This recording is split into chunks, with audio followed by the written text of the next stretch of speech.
संत ज्ञानेश्वर महाराज व संत तुकाराम महाराज वाखारी पालखी मिरवणूक.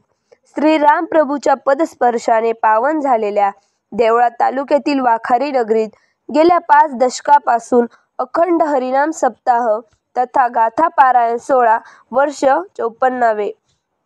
परमपूज्य रामदासजी महाराज तसेच देवदारेश्वर महंत गणेशानंद पुरुजी महाराज व वै कृष्णाजी माऊली वै आसाराम बाबा खांदवे आळंदी वै हबप शिवाजी गुरुजी यांच्या कृपेने सप्ताह प्रारंभ वार शुक्रवार दिनांक 9 ऑगस्ट रोजी झाली. दैनंदिन कार्यक्रम पहाटे 4 ते 6 या वेळेत काकडा हबप साहेबराव महाराज देवराम महाराज हस्ते हबप कुंडाणेकर अण्णा हे घेतील. सायंकाळी 5 ते 7 या वेळेत हरिपाठ हबप समस्त ग्रामस्थ वाखारी व देवळा तालुक्यातील वारकरी भाविक घेतात. तसेच रोज रात्री 9 ते 11 या वेळेमध्ये हरिकीर्तन सेवा होतात. तसेच आज दिनांक 16 ऑगस्ट रोजी सायंकाळी 4 वाजता संत ज्ञानेश्वर महाराज व संत तुकाराम महाराज यांची पालखी मिरवणूक वाखारी नगरीतून काढण्यात आली. यात लहान थोर महिला पुरुष लहान बाल गोपाळ यांनी भगवंतांचा गजर करीत नाचत गात मोठ्या उत्साहात पालखी सोहळा पार पाडला. रामराज स्टार टीव्ही न्यूज वाहिनीकरिता संदीप केदारे वाखारी देवळा प्रतिनिधी.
हरे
अनंत